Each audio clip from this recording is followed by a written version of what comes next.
Parashat Nahamu, Parashat Va'etchanan, qu'est-ce qu'il y a comme meilleure consolation que la Teshuvah?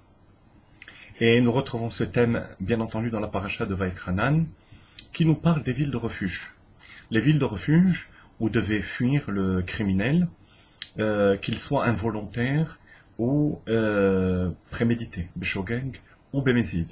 En attendant que le criminel Bémézid soit jugé, il devait fuir dans la ville de refuge pour ne pas être tué par le Goël Adam.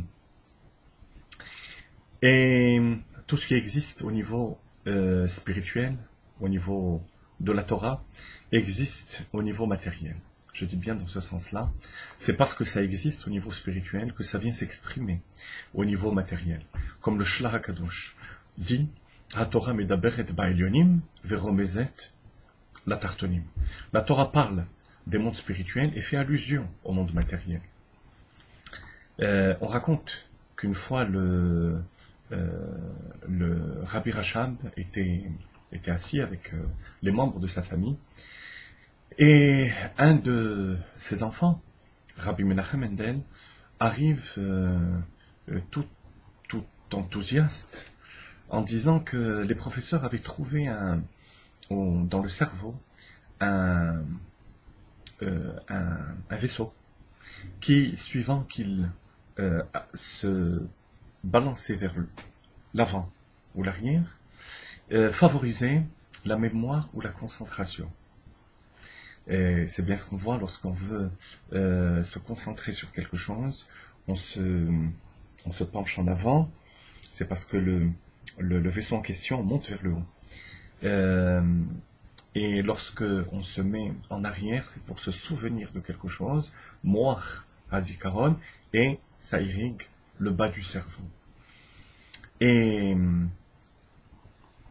le Rabbi Rachab ne dit rien, parce qu'il était occupé à Netilat Yadayim, Motzi, il ne voulait pas s'interrompre.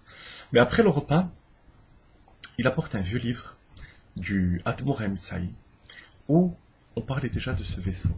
Admor HaEmtsaï parle de ce vaisseau. Alors le fils, Rabbi Menachem Mendel, s'exclame, mais alors notre grand-père était un grand professeur. Et le Rabbi Rachab dit non. Il a vu ce vaisseau au niveau du Adam Kadmon, de l'homme originel. Et c'est la raison pour laquelle il en a déduit l'existence dans ce monde matériel. Donc de même en ce qui concerne les villes de refuge, elles existent d'abord au niveau spirituel, et c'est pour ça qu'elles existent. Elles s'expriment au niveau matériel par les villes de refuge telles qu'on les connaît.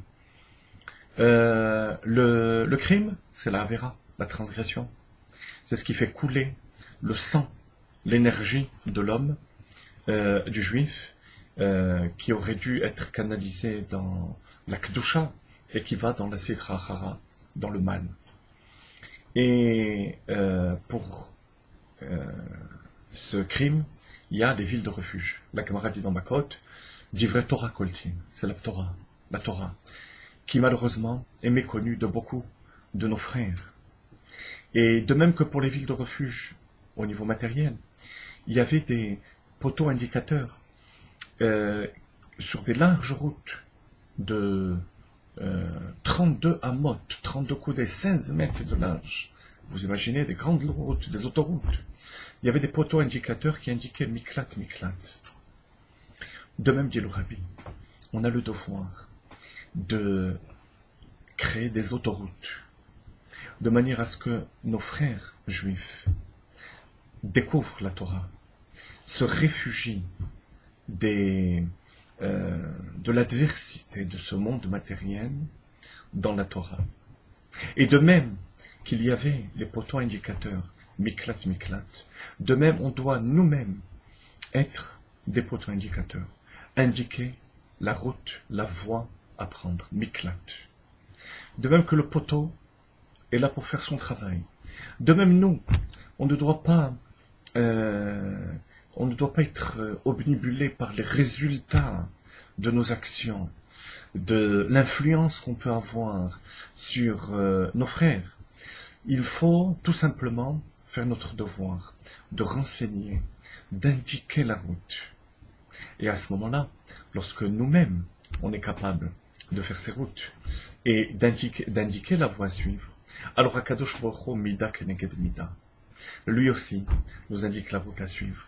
Parce que nous aussi, dans notre domaine et à notre niveau, on peut être perdu. On peut avoir des doutes quant à la route qu'il faut emprunter. Akadosh Baruch Hu est là. Étant donné qu'on a été capable de nous occuper de son fils unique, parce que chaque juif est le fils unique d'Akadosh Baruch Hu, alors Akadosh Baruch Hu en retour va nous aider à trouver notre voie. Une petite précision tout de même. Le poteau indicateur.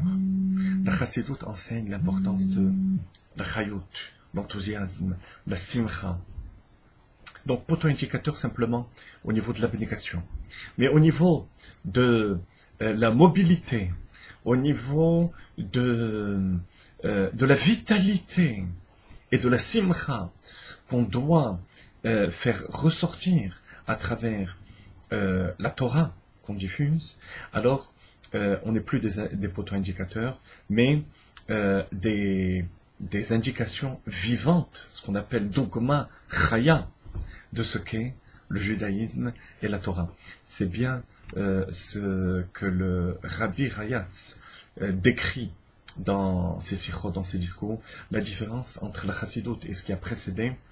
Ce qui a précédé, c'était souvent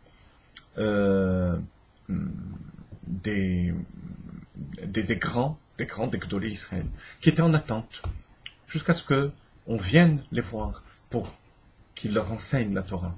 Alors que la voie du Baal Shem Tov, du Maggid de Mezrich, de tous les rabbins, c'était d'enseigner, d'aller de l'avant, et d'établir les relations avec autrui, d'aller vers l'autre, et de descendre au niveau de l'autre, comme des genres de poteaux indicateurs mobiles qui se déplacent en dansant des simcha jusqu'à transmettre cette simcha de la Torah.